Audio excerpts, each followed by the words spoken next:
ஆண்டவர் இயேசு கிறிஸ்துவுக்குள் எனக்கு அருமையானவர்களே, நம் ஆண்டவர் இயேசு கிறிஸ்து நாமத்தினால் உங்கள் அனைவரையும் வாழ்த்தி வரவேற்கிறேன். பிரியமானவர்களே, தாயாம் திருச்சபை திருத்தூதரான புனித யாக்கோபுடைய விழாவை கொண்டாட நமக்கு இன்று அழைப்பு விடுக்கிறது. இயேசு கிறிஸ்துவனுடைய 12 சீடர்கள் இவர் ஒருவர். இயேசுவோடு நெருக்கமாக இருந்தவர்கள் இவர் மிகவும் முக்கியமானவர். இயேசுவோடைய முக்கியமான நிகழ்வுகளிலே இவர் இயேசுவோடு உணர்ந்திருக்கிறார். இவர்தான் தன்னுடைய தாயையும் தன்னுடைய சகோதரனையும் அழைத்து கொண்டு போய் ஆண்டவரிடம், ஆண்டவரே, உமது வலப்பக்கம் ஒருவரும் உமது இடப்பக்கம் ஒருவரும் எனது மகன்களை நீர் அமர அவர்களுக்கு அதிகாரம் அளியும் என்று தன்னுடைய தாய் சலோமி மூலம் கேட்டவர்கள். இவருடைய தந்தை பேர் செபதேயு, தாய் பேர் சலோமி. இவர் அன்னை மரியாவுடைய நெருங்கிய உறவினர். இந்த நிகழ்வுகள் எல்லாம் நமக்கு மார்க் நற்செய்தி வழியாக நாம் அறிந்து கொள்கிறோம் என்றால் இவருடைய வாழ்க்கை நம்ம இன்னும் அதிகமாக அறிய கடமைப்பட்டிருக்கிறோம்.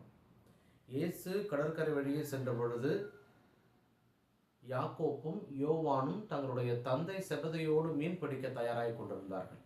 இயேசு அங்கே சென்று அவர்களை பார்த்து, என் பெண்ணே வாருங்கள், உங்களை நான் மனித பிடிப்பவனாக்குவேன் என்ற பொழுது தன்னுடைய தந்தையையும் படகையும் விட்டுவிட்டு இயேசுவை பெண் தொடர்ந்தவர்கள். எதுவும் பேசாமல் இயேசுவை பெண் பெற்றியவர்கள், இயேசுவோடு இருந்தவர்கள். இப்படிப்பட்ட இந்த யாக்கோப்பு நமக்கு சொல்லுகின்ற செய்தி என்ன என்பதை நாம் சிந்திக்க கடமைப்பட்டிருக்கிறோம். அதிகம் படிப்பறிவு இல்லாதவர், ஆனால் ஆண்டவரோடு இருந்தவர். அதிகம் சினம் கொள்பவர், எதற்கெடுத்தாலும் கோபம் கொள்வார். அப்படிப்பட்ட யாக்கோப்பு எப்படி ஆண்டவருடைய சித்தத்தை நிறைவேற்றினார் என்பதுதான் வரலாறு.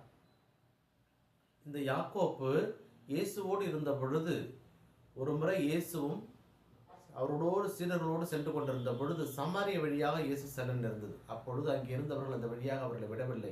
அப்பொழுது யாக்கோப்பு தான் ஆண்டவர்னு சொல்லுவார். யாக்கோப்பும் யோவானும், ஆண்டவரே, வானத்திலிருந்து நெருப்பு வந்து இவர்களை அழிக்க செய்யட்டுமா என்று கேட்பார்கள். அப்படி என்றால் எந்த அளவிற்கு இயேசுவின் மீது இவர்களுக்கு பற்றன்பு இருந்திருக்கிறது என்பதை நாம் அறிந்து கொள்ள கடமைப்பட்டிருக்கிறோம். வானத்திலிருந்து நெருப்பை இறங்கி வர செய்து இவர்களை அழிக்கட்டுமா என்றால் எவ்வளவு வல்லமைகளை இயேசு கிறிஸ்து இவர்களுக்கு கொடுத்திருப்பார் என்பதை நாம் அறிந்து கொள்ள கடமைப்பட்டிருக்கிறோம். மிக முக்கியமான தருணங்களிலே இயேசுவோடு உணர்ந்தார் என்று நாம் பார்த்தோம். அதிலே மிக முக்கியமானது, தொழுகை கூட தலைவராகிய யாயிருடைய மகள் இறந்த பொழுது இயேசு அவரை உயிர்த்தெழ செய்தார். அப்பொழுது அங்கே இயேசுவோடு யாக்கோப்புடன் இருந்தார். இயேசு கிறிஸ்து தாபோர் மலையிலே உருமாறிய பொழுது இயேசு கிறிஸ்துவோடு யாக்கோப்பு இருந்தார். கெத்செமனி தோட்டத்திலே இயேசு கிறிஸ்து ரத்தம் சிந்திய பொழுது, ரத்தத்தை வேர்வையாக சிந்திய பொழுது அங்கேயும் யாக்கோப்பு இருந்தார். இப்படி முக்கியமான நிகழ்வுகளிலே யாக்கோப்பு இயேசுவோடு இருந்திருப்பார். அப்பொழுது நான் குடிக்கும் துன்ப